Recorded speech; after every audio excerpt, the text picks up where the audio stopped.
The small, dusty church in East Tupelo, Mississippi, was more than just a building to young Elvis Presley. It was a haven, a place where the air vibrated with something powerful and true, far different from the quiet hum of his family's humble home. Every Sunday, Elvis, a skinny boy with eyes that missed nothing, would sit next to his mama, Gladys, his bare feet barely touching the floor. The hymns weren't just songs. They were stories, prayers, and promises rolled into his soul. He loved them all, from the mournful spirituals to the joyous shouts of praise. But there was one hymn, one glorious anthem, that always made the hair stand up on his arms. It was, "How Great Thou Art." He didn't understand all the big words yet, but the feeling it stirred within him was unmistakable. It felt like the sky was opening up, like the voice of God himself was echoing through the humble wooden rafters. Brother Davis, the choir director, a man with a voice like warm honey and gravel, would often lead it. When he sang, his eyes closed, his chest rising and falling with each powerful note, Elvis would feel a lump form in his throat. He'd watch his mama, her own eyes glistening, her lips moving silently with the words, "O Lord, my God, when I in awesome wonder consider all the works thy hands have made." The words painted pictures in his young mind: vast starry nights, mighty mountains, crashing waves, a world so much bigger and more beautiful than the dirt roads of Tupelo. Elvis tried to sing along his own voice, a reedy whisper compared to the thunderous choir. But even then he knew this song was special. It wasn't just about faith, it was about awe, about recognizing something so much greater than himself. It humbled him even as it filled him with a strange, exhilarating joy. Sometimes after the service, he'd walk home humming the melody, the words a silent prayer in his heart. He'd practice in secret too, standing in front of the chipped mirror in their tiny bathroom, his hand gripping an imaginary microphone. He'd mimic Brother Davis, trying to hit those soaring notes to put the same raw emotion into each phrase. His voice, still cracking and uncertain, held a hint of the power that would one day electrify millions. But back then, it was just for him, and maybe for the Lord. Gladys, ever observant, noticed his fascination. "You really love those gospel songs, don't you, baby?" she'd ask, her eyes soft with affection. "Yes, Mama," he'd say, a shy smile spreading across his face. "Especially, how great thou art. It gets me right here." He'd press a small hand against his chest over his heart, trying to explain a feeling too big for words. His father, Vernon, might chuckle and tease him gently. "Gonna be a preacher, boy?" But Gladys would just nod, understanding. She knew her son had a spirit as big as the Mississippi sky, and music was the language it spoke. She saw the way his eyes lit up, the way he would lose himself in the melodies. It wasn't just entertainment for Elvis, it was a connection, a lifeline to something pure and unchanging in a world that felt constantly on the brink of shifting. These early experiences were the foundation.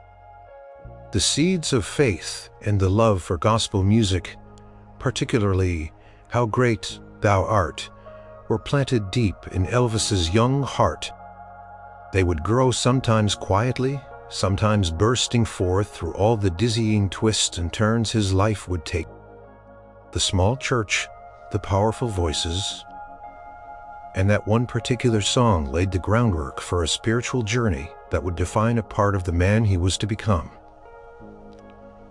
Long before the world knew his name, long before he ever picked up a guitar and shook his hips for a screaming crowd, the roots were deep, binding him to something eternal, even as he reached for the stars. The dust of Tupelo soon gave way to the neon glow of Memphis, and then the blinding spotlights of the world. Elvis Presley, the shy boy who sang in church, was transformed. His hips gyrated, his voice crackled with a raw energy that sent tremors through teenagers and shockwaves to parents. Elvis the Pelvis, they called him a rock and roll rebel, a symbol of everything new and exciting and, to some, dangerous. Tours, recording, sessions, movie sets, His life became a blur of activity. The roar of the crowds was deafening, the demands on his time endless. Girls screamed his name, flashbulbs popped, and the money flowed in a way he could scarcely comprehend. He bought Graceland, a sprawling mansion that felt 1,000,000 miles away from the two-room shack he grew up in. He bought Cadillacs, threw parties, and lived a life most could only dream of. But amidst the whirlwind, something quietly remained. The gospel music. It was his anchor, his secret solace. When the cameras were off, when the screaming fans were gone, when the pressure of being Elvis became almost unbearable, he would retreat. He'd put on a gospel record. Often a scratchy old Kaimunk featuring the Blackwood Brothers or the Statesman Quartet, and sometimes he'd just sit at the piano in his music room or grab a guitar and hum, "How Great Thou Art." The melody would surface unbidden, a quiet whisper in the storm of his fame. He rarely sang it publicly in those early rock and roll days. It felt too sacred, too personal.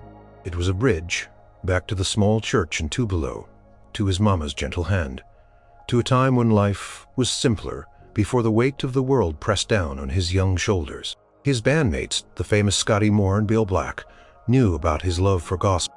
Sometimes during a break in a raucous rock and roll session, Elvis would launch into a hymn, his voice losing its rock and roll edge, becoming something softer, more soulful. They'd listen respectful, sometimes joining in with a quiet harmony. They saw the shift in him, the way he seemed to relax, to shed the persona, and just be Elvis Aaron Presley, the boy who loved to sing for the Lord. "You know, Ear," Scotty once said, leaning against an amplifier, "you ought to record some of that stuff. Your voice, it sounds different when you sing gospel." Elvis just smiled, a faraway look in his eyes. "Maybe someday, Scotty, it's just special to me, you know? It's not about making a hit record, it's about something else." He might be surrounded by Hollywood glamour and the trappings of superstardom, but his heart still longed for the purity of those simple hymns. He'd often invite gospel groups to perform at his home, listening intently, sometimes even joining them in an impromptu session. These were the moments he felt most like himself, most connected to the spiritual core that had been there since childhood. The world saw the dazzling showman, the revolutionary performer. They saw the slick hair, the rebellious sneer, the charisma that captivated a generation. But behind the sequined suits and the flashy stage lights, there was a man who still found comfort in the old hymns, who still felt a profound sense of awe when he hummed the words, "Then sings my soul, my Savior, God, to thee, how great thou art." He might be mobbed by fans at every turn, his face plastered on magazines and movie posters, but in the quiet solitude of his bedroom, he was just Elvis, a boy from Tupelo reaching for something deeper. The demands of fame threatened to swallow him whole, to pull him away from everything he held dear. But the gospel, particularly that one song, remained, a silent testament to the enduring faith that whispered beneath the roar of the crowds, a constant reminder of where he came from and what truly mattered to his soul. It was a beacon guiding him through the exhilarating, yet often isolating journey of superstardom. The years sped by, each one bringing more fame, more money, and more pressure. Elvis was no longer just a singing sensation. He was an industry, a brand, a phenomenon. But with the incredible highs came crushing lows. Constant touring, the relentless schedule of movie after movie, the ever-present scrutiny of the public eye, it all began to take its toll. He started to feel like a prisoner of his own success. Every move was watched, every word dissected. The joy he once found in performing was sometimes overshadowed by the sheer exhaustion and the feeling of being trapped. Loneliness, a surprising companion to superstardom, crept in during the quiet hours. He missed the simplicity, the genuine connections, the freedom he once had. One night, after a grueling film shoot, Elvis sat alone in his lavish Hollywood apartment. The city lights twinkled outside, a million distant stars, but inside he felt an emptiness that even the most expensive things couldn't fill. He just finished another movie script that felt shallow, another song that felt manufactured. He yearned for something real, something with substance. He wandered into his music room, a space filled with guitars and recording equipment he rarely had the time to truly enjoy. Anymore, his hand drifted to a stack of records. Instead of his own latest hit or a popular rock album, he pulled out a well-worn gospel LP. It was a collection of hymns sung by a small, unknown choir, but their sincerity resonated. Placed the record on the turntable, and the familiar crackle filled the silent room before the music began. The first few songs were comforting, like a warm blanket. Then the opening notes of "How Great Thou Art" floated to the speakers. "O Lord my God, when I, in awesome wonder." His breath hitched. He closed his eyes, leaning his head back against the plush armchair. The melody, so grand yet so intimate, washed over him. It wasn't a powerful choir-back version from his church days, but a simpler, almost raw rendition, and it hit him hard. A wave of emotion swelled in his chest. He saw the small church in Tupelo, heard his mama's voice, felt the innocent wonder he'd had as a child. He felt the weight of his current life, the crushing expectations, the compromises, the constant need to be on. And for a moment, the contrast was almost unbearable. Tears pricked at his eyes, hot and unexpected. This song wasn't just a memory, it was a mirror. It reflected the part of him that still believed in something bigger, something pure, something untouched by the glitz and glamour that had become his world. It was a reminder of his spiritual roots, the faith that had been his bedrock before the earthquake of fame hit. He sat there for a long time, the music playing on repeat, letting the words wash over him. Then sings my soul, my Savior God, to thee, how great thou art, how great thou art. It was a prayer, a confession, a desperate plea for connection. In that moment, alone in the vastness of his success, the song became his most reliable comfort. It was a reminder that he was more than just Elvis Presley, rock star. He was also Elvis Aaron Presley, a son of God, still searching for meaning and solace. The song didn't solve his problems, didn't make the pressures disappear, but it gave him a moment of peace, a breath of air in the suffocating atmosphere of his fame.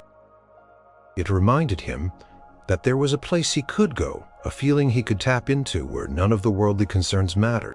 It was a private sanctuary for his soul, a place where he could shed the heavy mantle of superstardom and simply be humbled by the majesty of something eternal. And that night, as the song played on, he knew he needed more of this in his life. He needed to bring it out of the shadows to share this part of himself with the world. The decision had been brewing for a long time, fueled by those quiet, reflective moments with his gospel records. Elvis was going to record a gospel album, not just a song or two tucked away on a regular album, but an entire record dedicated to the music that nourished his soul. His manager, Colonel Tom Parker, was initially skeptical. "Gospel Elvis, that ain't gonna sell like rock and roll. Your fans want Heartbreak Hotel, not hymns." But Elvis was unyielding. For once, commercial success wasn't his primary concern. "Colonel, this ain't about money. This is about what I need to do. It's about what I feel in my heart." The conviction in his voice was rare, and even the colonel knew not to argue when Elvis was truly set on something. So, in the quiet hum of RCO's Studio B in Nashville, a different kind of magic began to unfold. The air wasn't filled with the usual electric buzz of a rock session. There was a reference, a shared understanding among the musicians that this was different. They were some of the best in the business: Scotty Moore, DJ Fontana, the Jordanaires for backing vocals. They were used to laying down rock and roll tracks, but they also understood the depth of gospel music. Elvis arrived not in one of his flashy stage outfits, but in comfortable clothes, looking thoughtful. He greeted everyone warmly, his usual easygoing charm evident, but there was an intensity in his eye. He had a list of songs he wanted to record, many of them old favorites from his childhood. "All right, "Let's start with Mansion Over the Hilltop," he suggested, his voice clear and resonant. The session began, and from the first note it was clear this was going to be special. Elvis's voice, so powerful in rock and roll, took on a new texture, rich with emotion, infused with an almost tangible sincerity. As they worked through the songs, the mood in the studio was different. There were fewer takes needed. It seemed Elvis could just feel these songs in his bones. It was a monumental song, a beloved classic. It required not just vocal skill, but immense feeling. "You ready for that one, E?" asked one of the engineers, perhaps a little nervously. Elvis just nodded, a quiet determination on his face. "I've been ready for this one my whole life." He stepped up to the microphone, his hands resting lightly on the stand. He closed his eyes for a moment, taking a deep breath. He wasn't thinking about album sales or charts. He was thinking about Tupelo, about Brother Davis, about his mama, about that feeling of pure awe that had first seized him as a boy. The intro began the gentle strum of a guitar, the soft swell of the organ. Elvis opened his eyes, a flicker of something profound in their depths. This wasn't just a song. This was a piece of his soul. He was about to pour every ounce of himself into these words, into this melody that had always brought him to his knees, metaphorically speaking, even before he'd ever sung it for a crowd. This was going to be a moment of truth for him and for everyone listening. The air in the studio grew thick with anticipation, as if everyone knew they were on the precipice of something truly extraordinary. The air in RCA Studio B was thick with anticipation. The usual chatter had died down, replaced by a hushed reverence. The musicians and engineers knew they were about to witness something different. Elvis stood at the microphone, a quiet intensity radiating from him. Took a moment, a deep breath, his eyes closing. As he seemed to gather himself, he wasn't just preparing to sing, he was preparing to feel. The opening chords of "How Great Thou Art" began to swell, a majestic blend of piano, organ, and a gentle guitar. Elvis's voice, an instrument of unparalleled power and emotion, came in, soft at first, almost a whisper, filled with a raw, unvarnished sincerity. "O Lord my God, when I in awesome wonder," his voice built with each line gaining strength, conviction, and a soaring quality that sent chills down everyone's spines. He wasn't just hitting the notes, he was inhabiting the lyrics, breathing life into every syllable. He seemed to pull on memories of humble church services, of the vastness of the Mississippi sky, of every moment he had ever felt small, yet connected to something immense. The Jordanaires, already masters of their craft, followed his lead, their harmonies wrapping around his voice like a warm, comforting embrace. They watched him, mesmerized, as he closed his eyes again, his head tilting back slightly as if receiving inspiration from above. He reached the chorus and his voice unleashed its full power, a deep, resonant baritone that filled the studio, vibrating through the floor and up into the very bones of everyone present. "Then sings my soul, my Savior God, to thee. How great thou art! How great thou art!" It wasn't just singing, it was a prayer, a declaration, a guttural cry of awe and reverence. The engineers, accustomed to managing sound levels, found themselves forgetting their tasks for a moment. Simply listening, captivated, tears welled in the eyes of some of the musicians. It was raw, honest, and utterly overwhelming. Elvis wasn't performing for a crowd. He was performing for his soul. He poured every ounce of his being into the song, the years of quiet devotion, the struggles with fame, the constant search for meaning. He reached a vocal peak that was both technically brilliant and emotionally devastating. As the final notes faded, a profound silence fell over the studio. No one spoke, no one moved. The air still thrummed with the echoes of his voice. It felt as though a holy presence had just filled the room and then quietly receded. Elvis stood there for a moment, his chest heaving slightly, his eyes still closed. When he finally opened them, they were wet, glistening with unshed tears. He looked vulnerable, exposed, but also profoundly at peace. He had emptied himself into that song, and in doing so he had created something truly transcendent. Wow. Scotty Moore finally managed to say, his voice thick with emotion. Just wow. The engineer, wiping a tear from his own eye, cleared his throat. That's the one, Elvis. We don't need another take. Elvis nodded slowly, a faint, contented smile gracing his lips. He knew it was the one. He had felt it too deep in his very core. He had been truly brought to his knees by the power of that song, channeled through his own voice. He had laid bare a part of himself that the world rarely saw, and in that vulnerability he had touched something eternal. This wasn't just a recording session, it was an act of worship, a moment of profound spiritual release that would resonate with millions. The How Great Thou Art album was released, and the reaction was predictably mixed. To many, it was a revelation. Critics, who had dismissed Elvis as merely a flashy rock and roll act, were forced to reconsider. His vocal range, his depth of feeling, his undeniable sincerity on these gospel tracks, especially on the title song, were undeniable. The album wasn't just a commercial success, it was a critical triumph, earning him his first Grammy Award for Best Sacred Performance. Elvis himself was genuinely moved by the Grammy. It wasn't about fame. For this one, this award felt different, more personal, more meaningful. It was a validation of his spiritual side, a recognition that his faith was as much a part of his artistry as his rock and roll rebellion. "This means more to me than any #1 hit," he told his close friends, holding the golden gramophone statue. "This is for Mama. For all those Sundays in church, this is for the Lord." But not everyone was thrilled. Some of his most ardent rock and roll fans were confused. What's with Elvis singing church songs? They wondered, where's the swivel hips? Where's the rebellion? Some record executives worried it would alienate his core audience.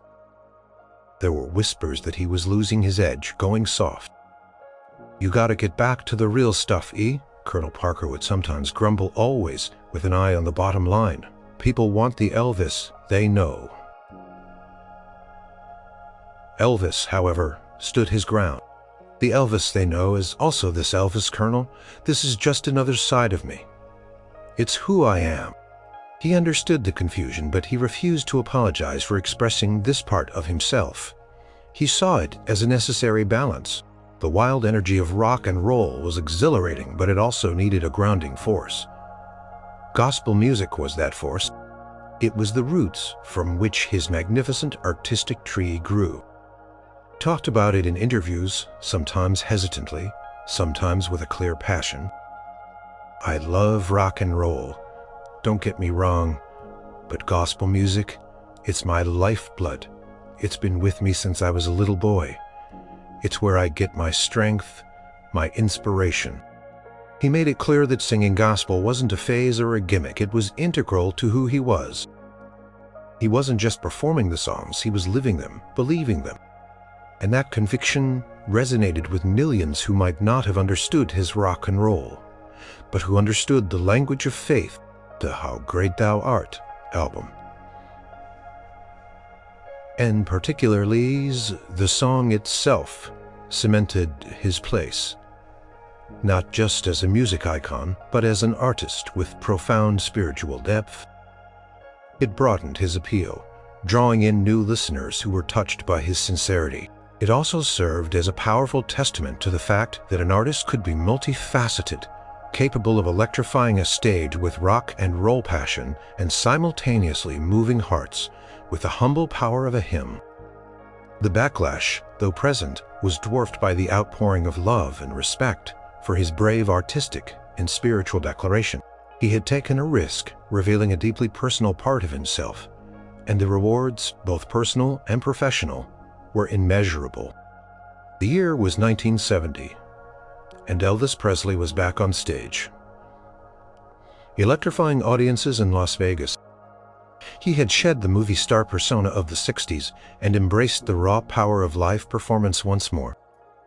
His shows were spectacular, a dazzling array of lights, his iconic jumpsuits, and a voice that was stronger and more commanding than ever. Crowds screamed. They swayed. They were utterly enthralled by the king. Midway through his set, after a medley of his biggest rock and roll hits, the stage lights would dim slightly. Powerful brass section would quiet, and a hush would fall over the glittering showroom. This was the moment. The moment Elvis would transition from rock star to minister of music, sharing the deepest part of his soul. He would step forward, sometimes without his guitar, just standing there commanding the stage with his presence. He'd nod to the band, and the familiar, majestic opening chords of "How Great Thou Art" would fill the room. The audience, initially surprised by the shift in tone, would slowly fall silent. They had come for the swagger, the gyrating hips, the iconic sneer. But what they got was something far more profound. Elvis's voice, usually full of playful bravado, transformed. It became rich, resonant, filled with an almost unbearable sincerity. Closed his eyes, his head tilted back slightly as if lost in prayer. He wasn't just singing. He was pouring his entire being into every word. "O Lord my God, when I, in awesome wonder." His arms would sometimes stretch out, not in a flamboyant rock and roll gesture, but in an earnest plea, an offering to the heavens. As he reached a crescendo, the words, "Then sings my soul, my Savior God, to thee, how great thou art, how great thou art." His voice would soar, filling the vast showroom, echoing off the walls and into the hearts of every person present. And then it would happen, the moment that everyone remembered. As he hit the final powerful notes of the chorus, the sheer weight of the song, its message, and his own raw emotion would become too much. His legs would buckle slightly, and he would often sink slowly, deliberately, to one knee on the stage. It wasn't a performance trick, it was genuine. His head would bow, his hand sometimes pressed against his chest as if to contain the overwhelming emotion.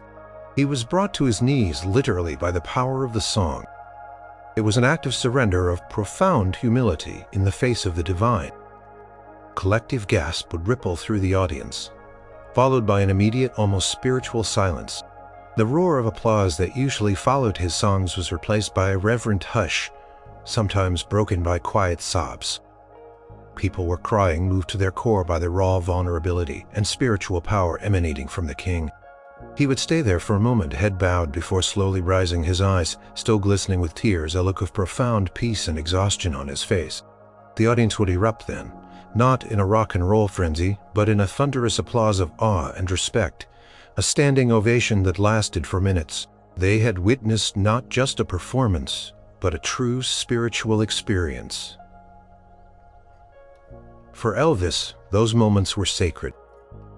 He was no longer Elvis the King. He was simply a man humbly acknowledging a power far greater than his own fame. It was during these performances of "How Great Thou Art" that he truly shed the layers of celebrity and connected with his purest self. And in doing so, he allowed millions to connect with something pure within themselves. This was the song that always brought him to his knees every single time, a testament to its enduring power over his soul. Even after the triumphs of his gospel albums and the iconic live performances of "How Great Thou Art," life for Elvis Presley remained a roller coaster of extreme highs and devastating lows. His personal relationships struggled under the weight of his celebrity.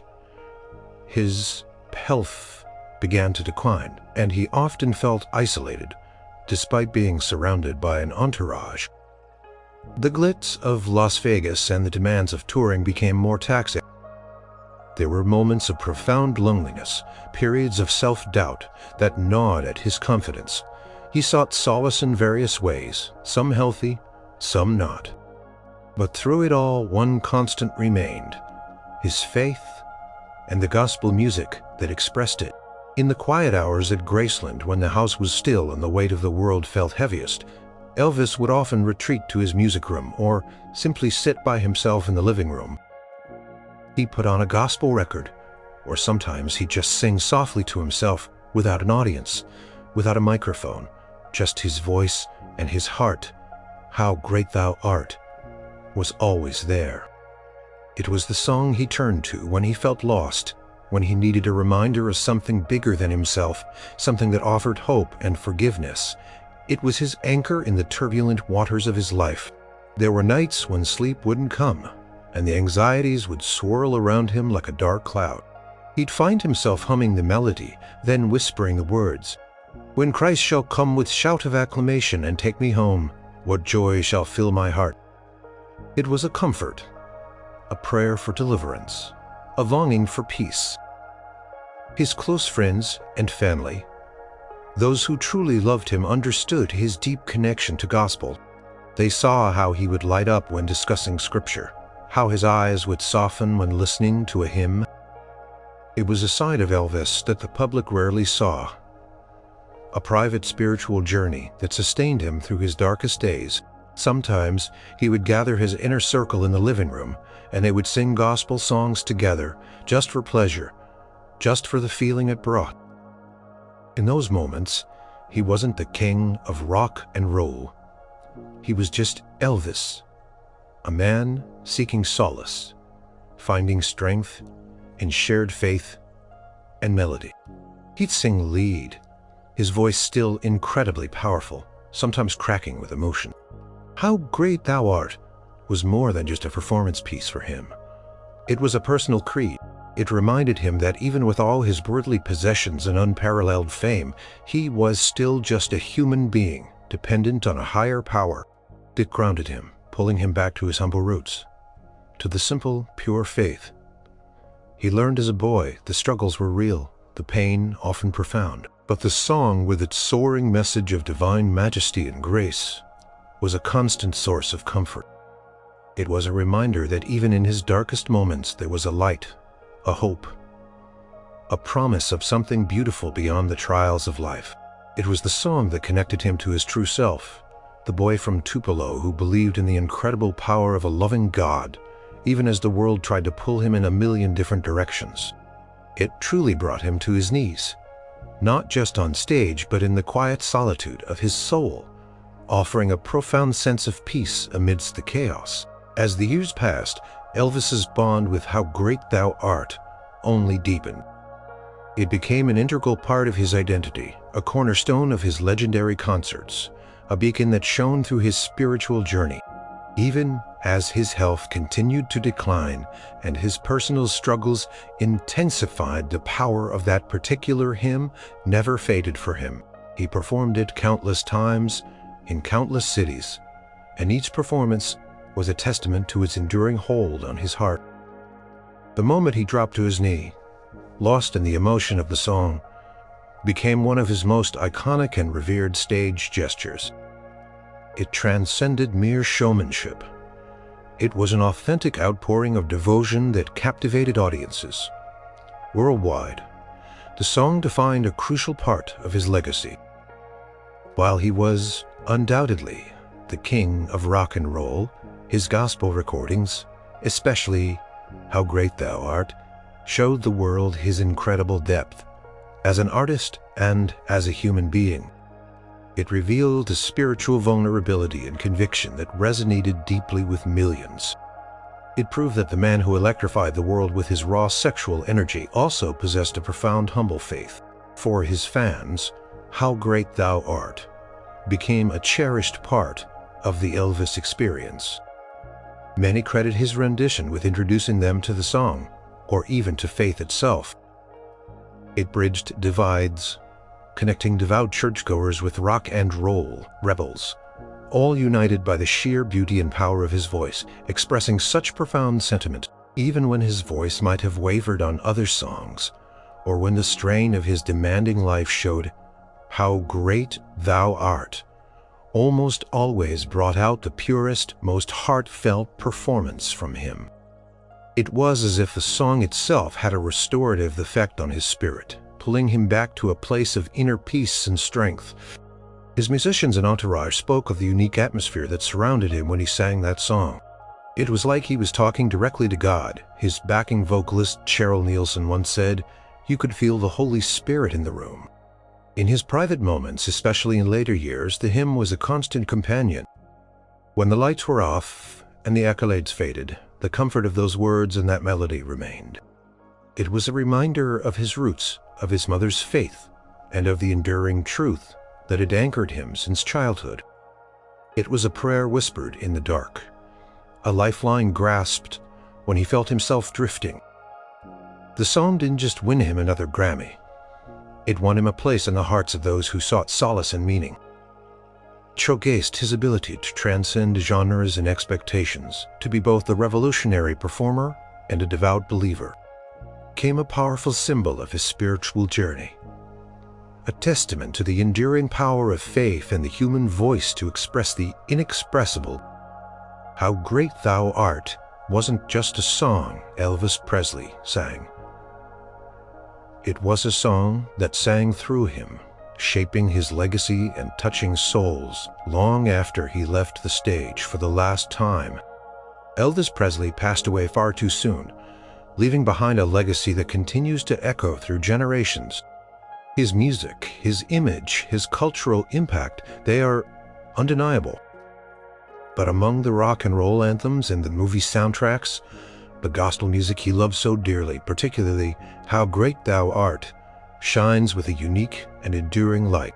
Even today, decades after his passing, Elvis's rendition of How Great Thou Art continues to move people to tears. It's played in churches, at funerals, in quiet homes. It remains a powerful testament to his unwavering faith and the incredible emotional depth of his voice. For many, it's not just a song, it's a spiritual experience, a direct line to the heart of the King himself, revealing the true essence of the man beneath the legend. His unique ability to bridge the gap between sacred and secular music, to bring hymns into mainstream consciousness, was a profound gift. He made gospel accessible, cool, and undeniably powerful. He showed that faith wasn't something to be hidden, but something to be celebrated and shared with the same passion he brought to a rock and roll stage.